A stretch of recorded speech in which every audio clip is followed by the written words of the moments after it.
sa pag-aaral, inaasahan patuloy pang tataas ang demand ng coal sa Asia na aabot ng 85% hanggang taong 2030. Ibig sabihin, tuloy-tuloy ang pagbaba ng dami ng mineral na ito.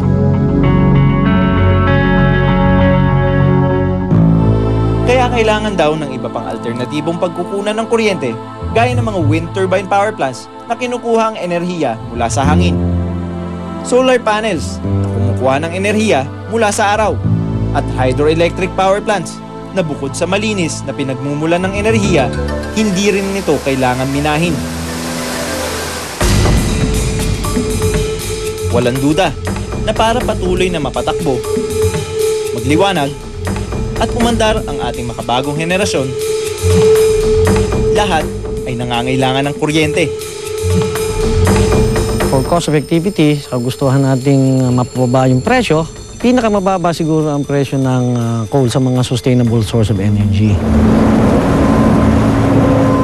Yung sinasabi nilang mura yung kuryente galing sa coal, mag-iisip ka ulit Kasi sino ang nagbabayad ng polusyon na nanggagaling sa coal? Walang iba kung hindi ang lipunan.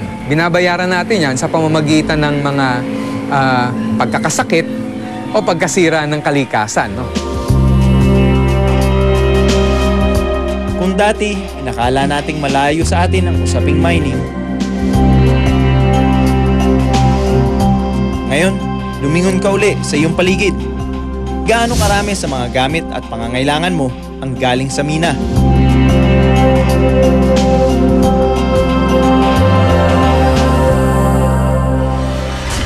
Abangan sa pagtatapos ng aming Inside Mining Series.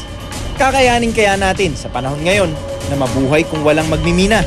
Paano natin babalansehin ang usapang kalikasan at ng ating makabagong pamumuhay?